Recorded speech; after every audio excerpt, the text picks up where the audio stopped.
안녕하세요. 네, 저는 한국양재인교육대 이주임이라고 하고요. 오늘 청각장애 인의 교육에 대해서 안내를 좀 드리고자 합니다. 네, 오늘 간단하게 제 소개를 드리자면요. 저는 제가 이 자리에 있지만 저 역시도 청각장애의 부모입니다. 네. 지금 오늘은 제가 이제 청각장애에 대해서 그리고 청각장애 가족에 대해서 그리고 소리의 중요성 이런 것들을 알려드리려고 하는데요. 저도 처음부터 이런 자리에 그 청각장애를 알고 있었던 사람은 아니에요. 장애에 대해서 전혀 몰랐던 사람 중에 한 명이었고 내 아이가 장애인으로 태어남으로써 장애에 대해서 조금 관심이 갖게 되고 이 아이를 키우다 보니까 어떤 점이 부족하고 사회에서 장애라는 것이 어떻게 느껴지는지에 대해서 장애를 키우다 보니까 절실하게 느끼게 됐어요. 그러다 보니까 제가 이제 장애에 대해서 공부를 하게 되고 우리 아이가 청각장애인이다 보니까 언어치료를 아기 때부터 받다 보니까 언어치료하고 공부하게 되고 그리고 청각보조 기기를 사용하다 보니까 이 보조기기라는 것이 그냥 착용만 하고 안경처럼 착용만 하고 있으면 잘 보이고 하면 좋을 텐데 이 관리를 많이도 해줘야 돼요. 그래서 그런 관리에 대해서 또 공부를 하게 되었습니다. 그래서 청각사하고 여러 가지 공부를 좀 해서 저도 우리 아이 덕분에 이러한 자리에 들어설 수 있게 되었습니다. 오늘은 이렇게 청각장애 가족에 대해서 먼저 이해를 좀 해볼 건데요. 혹시 결혼하신 분은 안 계시겠죠? 저는 여기 있는 분들은 다들 그러면 연애는 해보셨겠죠? 많은 사람들이 연애를 시작합니다. 세상에 정말 많은 사람들 중에서 한 사람 한 사람 픽을 하죠. 이 사람 내 이상형인데? 하고 이 사람을 만날 수도 있는 거고 저 사람은 잘생기긴 했는데 말투가 마음에 안 들어 하면서 싫어하기도 하고 많은 사람들 중에서 저희가 사랑을 하고 연애를 하고 그러면서 결혼을 하게 되죠. 결혼을 하게 되면 저와 똑같은 우리 남편과 똑같은 나와 똑같은 아이를 낳게 되고 임신을 하고 출산을 하게 됩니다. 그런데 아무도 생각을 못했을 거예요. 10달 동안 품으면서 이 아이가 정말 예쁘게 자라게 건강하게 태어나길 바랄 거예요. 그러면서 태교도 하고 좋은 음식도 많이 먹고 음악도 많이 듣고 책도 많이 읽고 하게 됩니다. 이 아이를 똑똑하게 낳아서 똑똑하게 키워야지 예쁘게 키워야지 라는 마음으로. 그런데 이 아이가 태어났을 때 장애아로 태어났대요. 그러면 여러분들은 어떨 것 같아요? 내 아이가 결혼해서 태어났는데 장애아래요. 많은 부모님들이 처음에는 뭐가 잘못된 거지? 나 임신했을 때 뭐 먹었지? 약 잘못 먹었나? 아니면 내가 회사를 다니는데 여기에 약품을 좀 하는 거 아니고 이 약품이 잘못됐나? 뭐지? 하면서 원인을 찾게 돼요. 남편 때문인가? 나 때문인가? 이러한 여러 가지 원인을 찾게 돼요. 그러면서 왜 하필 나한테 이런 일들이 시작했지? 얘 어떻게 키우지? 나 장애 한 번도 키워본 적 없는데 내 주변에 장애아라고 본 적이 없는데 장애인 본 적이 없는데 이러면서 절망에 빠지게 됩니다. 혹시 이거 영화 본 적 있어요? 인사이드 아웃? 보신 적 있으시죠? 여기 보면 우리 머릿속에 있는 감정 컨트롤하는 본부가 있어요. 그러면 그 안에 여기 있는 캐릭터처럼 슬픔이도 있고 기쁨이도 있고 소심이도 있고 버럭이도 있고 까칠이도 있어요. 이러한 모든 감정들이 이제 어떡하지 하면서 여기서 정신없게 저를 만들어요. 아이가 태어남으로써 행복해야 되는데 그냥 보기만 해도 예쁘고 해야 되는데 걱정부터 하게 되는 거죠. 왜? 우리의 사회 인식이 아직도 장애라고 하는 편견을 가지고 바라보고 있기 때문에 아직은 많이 있죠. 저 또한 그랬어요. 제가 장애아를 낳기 전까지는 발달장애 친구들, 뇌병변 친구들, 여러 장애분 친구들을 만났을 때 무서웠었던 것 같아요. 이 친구들 잘 몰라서 괜히 나한테 해코지 할까봐. 근데 장애아를 키우다 보니까 이 아이를 잘 키우기 위해서 부모도 공부를 하게 되고요. 왜? 전혀 몰랐던 세계가 펼쳐지는 거잖아요. 처음에는 충격을 받습니다. 그러다가 무기력해져요. 아, 이거 키우겠어. 이거 어떡하지? 하면서 우울증에 빠지기도 하고요. 부모가. 그리고 현실을 분리한답니다. 병원이 우리 아이가 검사를 했는데 잘못 나왔을 거야. 내가 이 병원을 어떻게 믿어? 하고 청력 검사를 다시 이 병원에 가서 하고 이 병원이 잘한데 그럼 다시 이 병원에 가고 결국에 돌고 돌아 청력장애래요. 그럼 분노하게 돼요. 왜 도대체 나한테 이런 일이 생긴 건데? 내가 뭐 잘못했는데? 이러면서 화를 내기 시작해요. 그러다가 결국에는 절망에 한번 빠졌다가 근데 이 아이를 키워야 되잖아요. 그쵸? 이 아이랑 같이 죽을 수는 없잖아요. 그쵸? 물론 그렇게까지 생각하시는 분들도 많이 계세요. 정말 힘드신 분들. 네, 저 또한 그랬어요. 이 아이를 낳고 내가 이 아이를 어떻게 키워? 이 세상에서. 나 한국에서 못 살겠다. 이런 생각 해본 적도 있고. 네. 수영을 하게 되면 많은 정보를 이제 검색하게 됩니다. 청각장애가 뭐지? 청력 검사에는 뭐가 있지? 다시 들을 수 있는 방법은 없나? 라고 해서 여러 가지 정보를 검색하고요. 그러면서 이제 나보다 먼저 낳았던 청각장애를 낳았던 부모님들에게 이제 정보를 물어보기 시작합니다. SNS. 이 아이 이거 수술했던데 그러면 잘 들리나요? 이 아이 보청기 꼈는데 그러면 잘 들리나요? 말은 할 수 있나요? 이렇게 많은 정보를 검색하게 돼요. 그리고 이제 정부 지원이 어떤 게 있는지 확인하게 되죠. 수술하는데 이렇게 많은 돈이 든다는데 어디서 지원해 줄 데는 있나? 그래서 이제 정부 지원을 찾게 됩니다. 그리고 이제 보청기, 인공호흡 이게 뭐지? 하면서 이런 것들을 알아보게 되고요. 그리고 나서 이제 수술을 하고 언어 재활이라는 것을 하고 듣기, 연습이라는 것을 해야 된다는 것을 알게 됩니다. 그러면서 부모도 공부를 하게 되고 이 아이를 키우기 위해서 여러 가지로 다른 번호로 노력을 하게 되죠. 보통 임신했을 때 6개월 정도면 청각기관이 완성돼요. 그래서 우리가 그때부터 우리 아이들에게 책도 읽어주고 뱃속에 있지만 태교로 책도 읽어주고 좋은 음악도 들려주고 하잖아요. 그때부터 이 아이들은 청각기관으로 소리를 들으면서 엄마 아빠 목소리를 익히고 듣는 연습을 통해서 말하는 연습까지 같이 하게 되는 거예요. 듣지 못하면 말을 할 수 없어요. 저희가 지금 제가 이렇게 말을 하고 있지만 제 목소리가 제 귀로 들려요. 그쵸? 각자 얘기하다 보면 자기 목소리가 자기 귀로 피드백이 되기 때문에 내가 어떤 말을 하고 있는지 어떤 발음으로 하고 있는지 말은 빠른지 느린지 알 수 있는 거예요. 그러면서 내가 혀 짧은 소리가 나면 감기 걸린 목소리가 나면 내가 감기 걸렸구나. 내가 지금 발음이 짧네. 이런 것들을 알 수 있는데 청각장애 친구들은 이 목소리가 내 귀로 들리지 않기 때문에 언어 발달이 잘 되지 않는 거예요.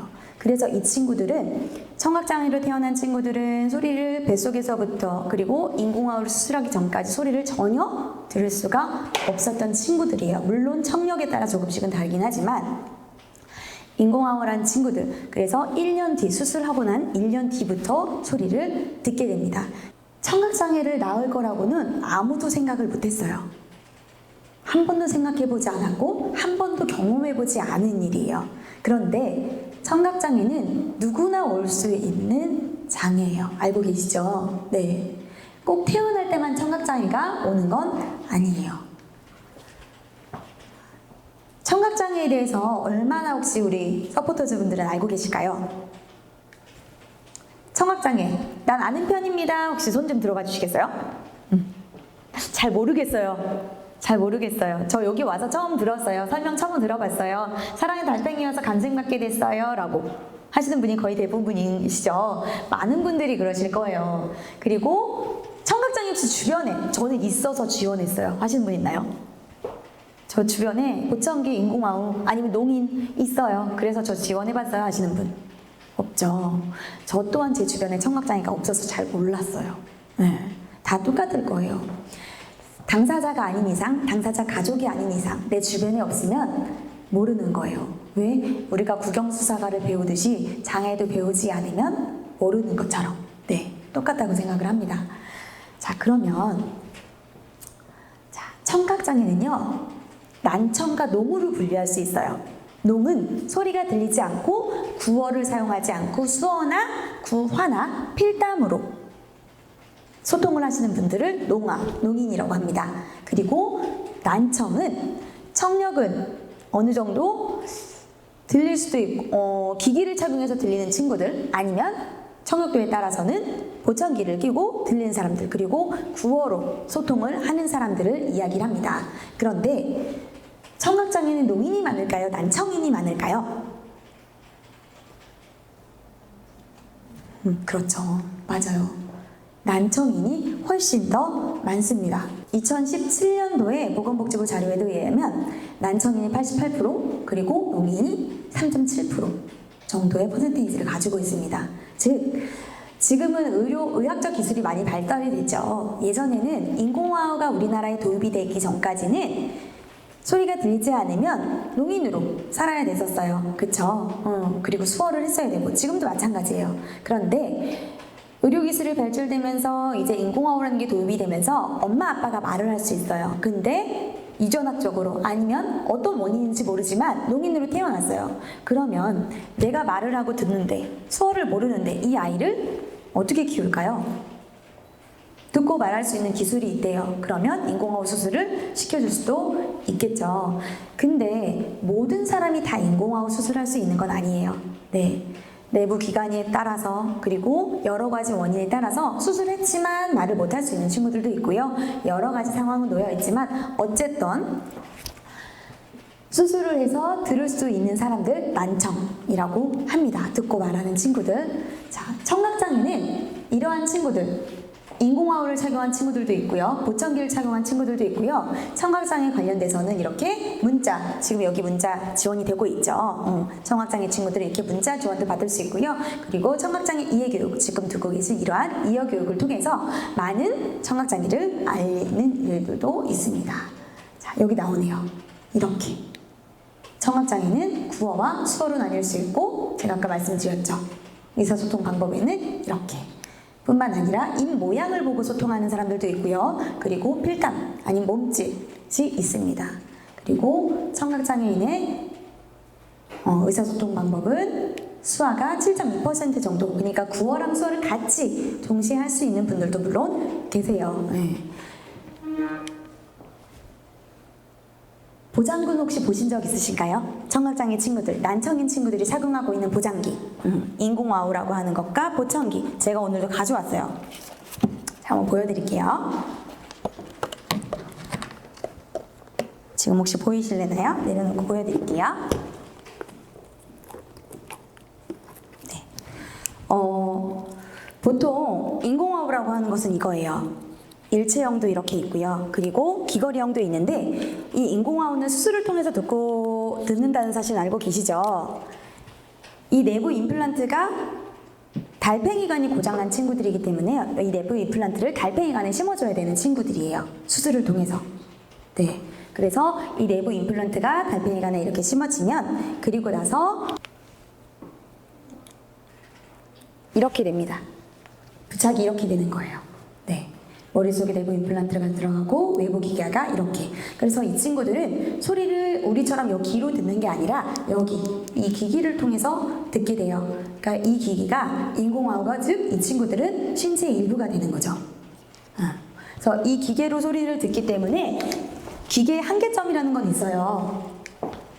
아무리 좋은 기계라고 하더라도 우리가 가지고 있는 이 최첨단 귀처럼 들리지는 않아요. 그러면 언제 보청기하고 언제 인공화호가 하나요? 궁금하시지 않나요? 자, 우리가 보통 비장애 친구들, 우리처럼 소리가 잘 들리는 비장애 친구들은 0에서 20dB 정도는 정상 청력이라고 해요. 이 정도, 우리가 지금 다 그 정도 듣고 있을 거예요. 그런데 70dB 정도까지 들리지 않아요. 그러면 이 친구들은 보청기로 해결할 수가 있어요. 근데 70dB가 넘어가면 인공화호 수술을 받아야 돼요. 왜? 언어 발달이 있고, 그리고 어느 정도의 데시벨 주파수 영역에서 넘어버리면 소리가 잘 들리지 않기 때문에 우리나라에서는 지금 70dB 이상부터 인공화호가 의료보험에도 적용이 됩니다. 그래서 인공화호를 수술을 받게 되는데, 이렇게 태어날 때부터 선천적으로 소리가 들리지 않는 친구들 4.5% 정도 돼요. 아마 우리 여기 서포터즈 분들은 태어났을 때 태어나자마자 청력 검사를 받은 분들도 계시지만 의무적으로 받진 않았을 거예요. 왜?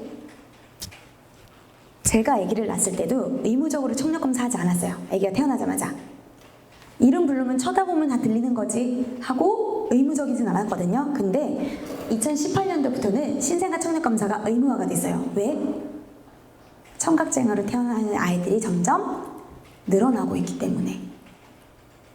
그러면 왜 조기에 발견해야 되느냐? 우리가 어릴 때 언어 발달을 하죠.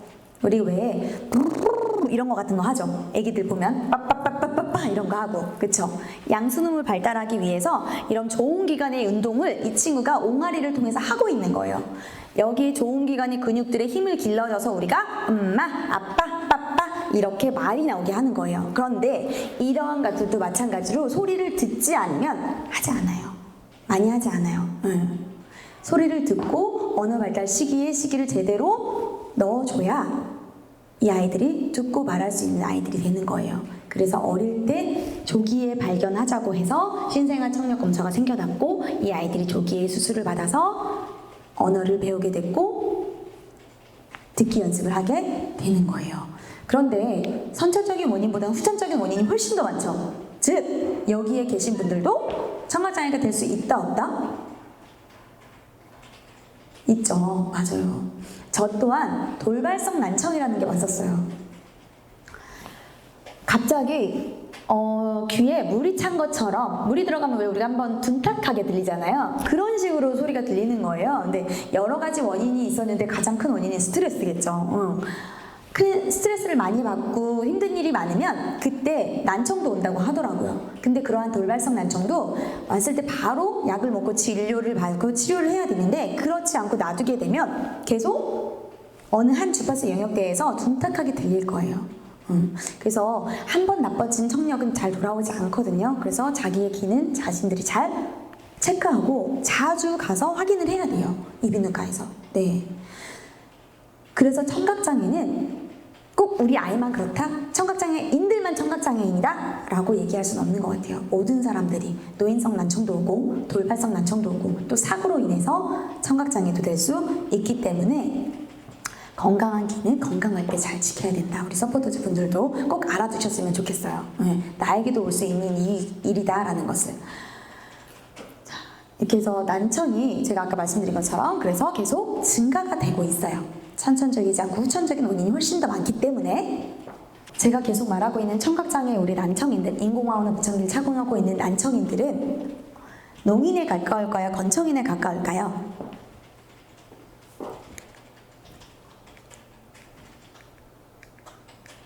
건청인에 가깝겠죠. 네. 왜? 많은 난청인 분들이 수호까지 하면 너무너무 좋겠지만 수호를 하지 못하는 난청인들이 훨씬 더 많아요. 네. 그러다 보니까 보청기 인공호흡을 착용해서 구어를 주로 의사소통으로 하시는 분들이 훨씬 더 많이 있습니다. 제가 아까 퍼센테이지 말씀드렸던 것처럼.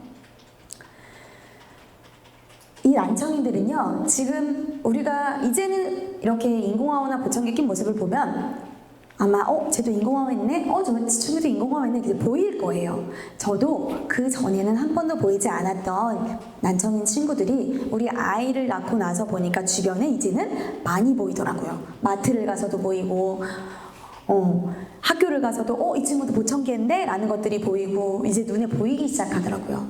우리와 같은 한 사회에서 한 공간에서 숨을 쉬고 같이 살아가고 있는 친구들이 난청인이에요. 그런데 이 친구들은 우리가 듣고 있는 최첨단 귀가 아닌 기계로 듣고 있기 때문에 듣기에 제한점이라는 게 생기는 거예요. 다 잘 들으면 좋겠는데 듣지 못하는 부분이 있더라고요. 자, 청각장애로 태어났어요. 신생아 청별 검사 한다고 했죠. 신생아 청력 선별 검사를 했습니다. 그리고 여러 가지 검사를 통해서 했더니 이 친구 소리가 안 들린대요. 그러면 인공화호 수술 전에 보청기를 먼저 착용을 합니다. 보청기 6개월 정도부터 착용을 하기 시작합니다. 한 3개월 착용은 의무적으로 해야 돼요. 의료보험 적용을 받기 위해서. 이 친구는 보청기를 착용했는데도 불구하고 소리가 잘 들리지 않아. 인공호흡 수술해야 되겠다 라고 해서 보청기를 착용하고 여러 가지 수술 전 검사를 통해서 10개월부터 지금은 수술을 합니다. 인공호흡 수술을 받게 됩니다. 받고 난 뒤에 바로 소리가 들리면 너무너무 좋은데 이때부터 시작이에요. 난청이들은. 우리가 뱃속에서부터 들었던 이 소리들을 이 친구는 수술하고 나서부터 이제 듣게 되는 거예요. 그래서 듣기 연습이라는 게 필요해요. 소리가 있다 없다 유무부터 알려줘야 돼요. 소리 들었어? 쳐다보네? 있는 거 알았어. 그럼 이제 소리 있는 건 알아. 그 다음에 이제 이 소리가 뭔지 구분은 할 수 있는지 내가 말하는 걸 이해를 하는지 이러한 단계별리의 듣기 훈련을 해야 됩니다. 그 훈련을 받은 뒤에 그 다음에 이제 비로소 우리가 언어 치료라는 것을 통해서 언어를 말을 할 수 있게끔 도와줘야 돼요. 그게 바로 인공호흡과 보청기를 착용하고 있는 친구들입니다. 이렇게 본 적 있으실까요? 혹시 이런 모습? 아까 제가 내부 임플란트 보여드렸죠? 내부 임플란트가 여기에 이렇게 들어가 있는 모습이에요. 양쪽에 하나씩, 오른쪽, 왼쪽, 이 내부 임플란트가. 네. 이게 엑스레이의 모습이고, 여기는 CT 촬영했을 때 약간 빛바람 현상이 있죠. 네. 여기 자석 때문에. 그래서 이 친구들은 머리를 좀 많이 조심해야 되는데, 여기 이렇게 자석 때문에 빛이 보여요. 이렇게 내부 임플란트 모습이고요. 그리고 이 친구들은 우리 라디오의 주파수 맞추는 것처럼 매핑이라는 걸 해야 돼요. 주파수 영역대별로 잘 들을 수 있게 항상 도움을 줘야 돼요. 6개월에 한 번씩 수술 직후에는 일주일에 한 번, 한 달에 한 번, 세 달에 한 번씩 가다가 6개월에 한 번, 1년에 한 번씩 매번 병원에 가서 조율해서 맞춰줘야 돼요. 소리를 잘 듣게끔. 왜? 여러 가지 원인에 의해서 스트레스도 원인일 수 있고요. 성장 호르몬에 의해서 아니면 또 여러 가지 머리의 충격. 머리를 만약에 부딪혔어. 이럴수록 매핑이 틀어질 수가 있어요. 그러면 잘 듣던 친구들도요. 갑자기 소리를 못 듣게 돼요. 소리를 못 들으면 발음도 어눌해지게 돼요. 이 친구들은. 정말 너무 잘 듣고 너무 잘 얘기하는데 발음도 너무 똑부러지게 잘 얘기했던 친구예요. 근데 인공호흡을 빼잖아요. 그러면 어눌해져요. 왜? 인공호흡을 빼므로써 소리가 내 귀로 안 들어가니까 내 발음을 파악을 못하는 거예요. 그리고 목소리도 커져요. 보청기를 끼시는 분들 중에서 보청기를 빼면 목소리가 커지잖아요. 아니 볼륨이 크게 울리잖아요. 그쵸? 그런 것처럼 내 목소리도 내가 귀에 작게 들리기 때문에 크게 나가게 돼요. 이 친구들도 마찬가지예요. 인공호흡을 착용한 친구들도 빼면 전혀 소리가 안 들려요. 그래서 발음이 어눌해질 수 있어요. 자, 이 친구들은 주기적으로 매핑을 받아야 되고 주기적으로 듣기 훈련, 그 다음에 언어 치료를 받아야 되고 언어 평가를 계속 받아줘야 돼요. 제대로 잘 듣고 있고 언어를 잘 배우고 있고 말하고 있는지 이것을 계속 평생 인공호흡도 껴야 되지만 이러한 일들도 계속 진행이 되어져야 된다라는 거. 저 기계로 듣다 보니까 이 친구들은 소음 상황에서도 소리를 많이 놓칠 수 있어요. 운동장에서 멀리 있어요. 소리 잘 안 들어가요. 그리고 울리는 장소에 있어요. 그럴 때도 마찬가지로 소리를 많이 놓쳐요. 또 지하실이야, 동굴이에요. 이렇게 울려요. 그리고 지금 이 소리가 약간 울려서 들리죠. 그러면 이 스피커에서 나오는 소리가 이 친구 귀에 인공호흡 기기를 통해서 소리가 들어가기 때문에 이것도 소리를 많이 놓칠 수 있어요. 그래서 가능하면 저는 이제 인공호흡 친구들이 있다, 청각장애 친구들이 있다라고 하면 이러한 스피커 마이크를 사용하지 않아요. 저는 이렇게 육성으로 해요. 이 친구들이 더 잘 들어가기 위해서 소리가 가능하면 마이크는 사용하지 않습니다. 네. 그래서 왜 우리 도슨트 선생님들 있죠, 박물관에. 그럴 때도 청각장애 친구들을 이렇게 단체로 데려가면 죄송한데 마이크 끄고 육성으로 해주세요 라고 이렇게 부탁을 할 때가 좀 많아요. 여러 가지로 기기로 듣고 있는 친구들이기 때문에 우리처럼 똑같이 소리가 들리지가 않아요. 그래서 여러 가지 주의를 좀 해줘야 돼요. 그룹 상황에서도 친구들끼리 막 왜 요즘에 그룹 토의 많이 하잖아요. 그럴 때도 소리가 놓칠 때가 좀 많이 있고요. 그리고 우리가 귀로 듣는 주파수 영역대는 20에서 2만까지라고 해요. 근데 이 친구들은 기계로 우리가 말하는 것만 잘 듣게끔 만들어놨던 기계이기 때문에 이 주파수 한계점이라는 게 있어요. 그렇기 때문에 이 친구들은 음악을 들을 때도 조금 다르게 들려요, 우리보다. 네, 뒤에서 한번 보여드릴게요. 지금 이 친구는 비장의 친구예요. 비장의 친구가 노래하는 것과 인공화호를 착용한 친구가 노래하는 것을 제가 한번 담아봤어요. 어떻게 다른지. 이 친구들은 그렇게 들리기 때문에 그렇게 말을 하고 부르는 거겠죠. 그럼 어떻게 다른지 제가 한번 보여드릴게요. 나비야 나비야 이리 날아오너라. 자, 이게 비장의 친구의 노래였어요. 그러면 인공화호 아동은 어떻게 부르느냐? 똑같은 노래를. 나비야 나비야 이리 날아오너라. 어때요? 다른 점이 느껴지시나요? 네. 똑같은 노래인데도 불구하고 이 친구들은 그 영역대가 그렇게 똑같이 들리지 않기 때문에 바른 음으로 부를 수가 없는 거예요. 그래서 정말 많은 훈련을 해야 됩니다. 네. 그리고 지금은 또 코로나 시대잖아요. 그쵸? 이 친구들의 어려운 점은 또 있어요. 기기로 들어서 제한적으로 듣기도 하는데 이 마스크 때문에 듣기에 제한점이 있기 때문에 입모양으로 단서를 보고 더 정확하게 파악을 하는데 무슨 말 하는지 파악을 할 수 있는데 입모양이 가려지다 보니까 이 친구들은 또 힘든 거예요. 잘 들었나? 내가? 이러한 것들이 생기게 됩니다. 제가 인터뷰를 했어요. 이 꼬마에게. 어떤지 마스크를 꼈을 때. 주아야. 응? 요즘에 마스크 사람들이 많이 쓰잖아. 근데 이렇게 입모양이 다 안 보이는 마스크잖아. 그런데 주아는 이렇게 입모양 안 보일 때랑 보일 때랑 어떤 게 더 편해? 보이는 게 더 편해. 보이는 게 더 편해? 왜? 왜냐면요, 이게 어떤 말을 하는지 모양으로 얘기를 하고요. 안 보이는 걸로 하면요, 어떤 질문인지 조금 안 들려. 아, 조금 안 들려? 그러면 안 들릴 때는 선생님한테 뭐라고 해, 주아는? 선생님 잠깐 마스크 내리고 다시 한번 얘기해 주세요. 그렇게 얘기해? 네, 이렇게 마스크 내리고 한 번 더 얘기해 주세요. 근데 요즘엔 투명 마스크라는 게 이제 좀 생겼죠. 청각장애인을 위해서 처음 탄생했던 게 투명 마스크예요. 지금은 뭐 연예인 마스크로도 불리기도 하는데 하도 많이 끼고 나와서 착용하고 나와서 이 친구도 지금 학교에 갔는데 입모양이 가려지고 정말 잘 듣고 잘 말하는 친구예요. 그쵸? 말 잘하죠. 근데 양쪽에 인공아우랑 착용한 친구인데 이 친구도 그래서 학교에서 선생님이 투명 마스크를 착용하고 있습니다. 네, 이 아이가 잘 못 들을까봐, 발을 놓칠까봐. 청각장애 친구들이요, 77%가 일반 학교, 즉 우리가 다니는 비장애 학교, 비장애 친구들이 다니는 학교에 다니고 있어요. 근데 이러한 난청인들이 기계의 한계점 때문에 이러한 특성을 갖고 있습니다. 인공아우를 빼면 전혀 들리지 않아요.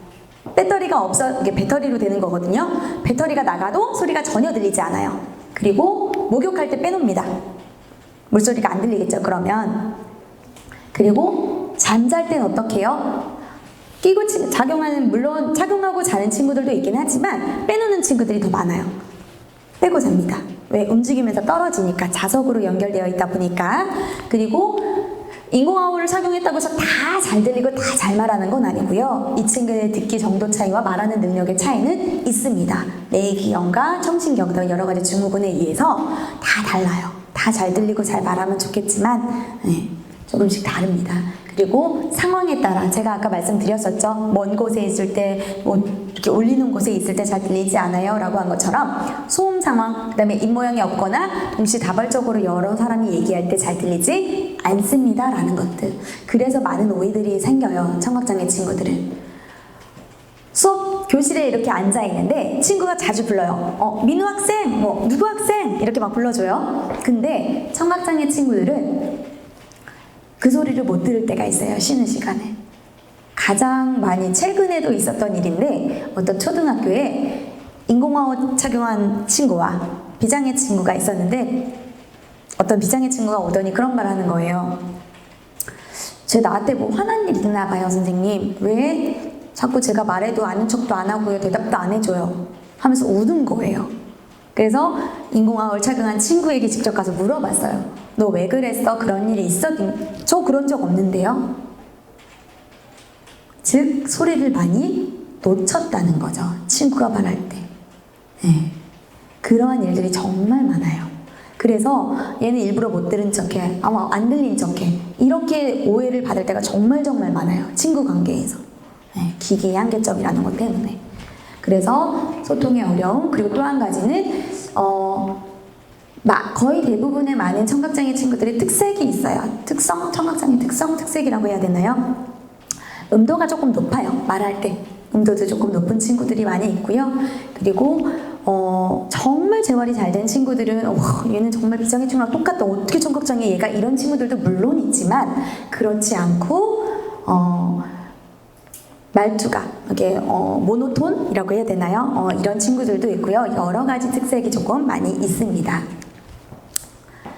그래서 청각장애 친구들은 언어, 의사소통에 조금 어려움이 있을 때가 훨씬 더 많이 있고요. 그리고 사회적 상호작용, 친구들하고 소통, 여러 사회, 취업을 했을 때도 소통의 어려움을 가질 수가 있습니다. 정서적인 교류라든지 감정, 캐치. 우리가 말투에서 감정을 캐치하게 되잖아요. 그쵸? 그 사람이 화났는지, 얘가 비아냥거리는지, 이 사람이 나를 어떻게 얘기하고 어떤 말투로 얘기하는지. 그쵸?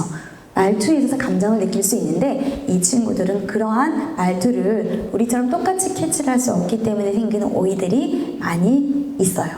그래서 그런 것들을 조금 알아주셨으면 좋을 것 같고요. 영유아기 때 수술을 하고 영유에 맞춰서 언어 발달 시기에 맞춰서 꾸준하게 언어 발달하고, 그리고 환경기 때도 읽기 쓰기라는 것을 언어 치료를 계속 받고, 성인이 돼서도 매핑은 계속해야 되고, 청각장애에 대한 취업 정보가 또 따로 있겠죠. 이제 취업, 진로 관련해서도 물론 또 같이 우리와 비장애 친구들하고 똑같이 고민을 하게 됩니다. 이렇게 많은 사람들이 함께 해야 돼요. 인공화학 친구는. 우리는 부모님이 열심히 케어해 주시고 학교 가면 학교 수업 잘 듣고 학원 가고 이렇게 하면 됐죠. 이 친구들은 거기에 플러스 이과 전문의, 그 다음에 학교, 부모, 그 다음에 언어치료사, 청능사가 팀워크를 이루고 있어야 합니다. 그래야 이 친구가 계속 잘 듣고 잘 말할 수 있는 환경이 돼요. 학교에서 선생님이 이 친구가 여기 앉았는데 잘 못 듣는 것 같아요 라고 하면 어머니는 그 얘기를 듣고 청능사에게 말하고, 언어치료에서 말하면 언어치료적으로 기계적으로 문제가 없는데 그럼 이비인후과 가서 혹시 내부기가 잘못됐나? 다시 또 검사를 해야 되고, 이러한 팀워크로서 이 아이 한 명이 성장을 하게 되는 거예요. 많은 시간이 필요하겠죠, 많은 사람들이. 그래서 아까 제가 얘기한 것처럼 듣기는 이 친구들에게 있어서 말보다 중요한 게 듣기다. 듣기가 돼야 말을 할 수 있다. 여러 가지 소통을 할 수 있다. 라는 거 꼭 기억을 해주셨으면 좋겠고요. 우리는 너무나 흔하게 듣던 소리예요. 그쵸? 제가 말하는 목소리도 당연히 들리고, 지금 이렇게 에어컨 돌아가는 소리, 자판 타이핑하는 소리, 이러한 소리들이 자연스럽게 우리 귀로 들어왔었는데, 이러한 소리들이 들리지 않다가 기기의 도움으로 받아서 소리를 듣게 됐을 때 감동. 지금 여러분들이 지금은 너무나 소리가 잘 들리지만 갑자기 소리가 들리지 않는다고 한번 생각을 해보세요. 어떨까요? 엄청 답답하겠죠? 네, 전혀 소리가 들리지 않는다고 할 때. 그쵸? 그래서 너무나 고마운 기계예요, 인공화호, 보청기. 네, 사회 기술이 발전된 것도 너무 감사한 일이고. 네. 그런데 이러한 친구들에게 더 많은 소리를 들려주기 위해서 여러분이 모였다는 거. 네. 그래서 너무 감사하다는 것을 먼저 말씀을 조금 드리고 싶었어요, 우리 서포터즈 분들에게. 여러분들이 지금 많은 소리를 모아주시고 계시잖아요. 그쵸? 우리가 이렇게 삶에 살면서 정말 느꼈던 작은 소리들이 이 친구들은 언어치료와 여러 가지 청능 훈련을 통해서 구조화된 상황 속에서 소리보다 더 많은 소리들을 모아주고 계세요. 소리의 중요성이라는 게, 정말 소리라는 것은 소통할 수 있는 기회고 내가 다른 사람을 만날 수 있는 기회가 되는 거잖아요. 소리의 소중함, 그리고 인공와우 친구들에게 소리란 어떤 존재가 되는지, 소리라는 것이 사람과 사람 간의 소통의 연결고리다라고 저는 혼자 나름 이렇게 정의를 했어요.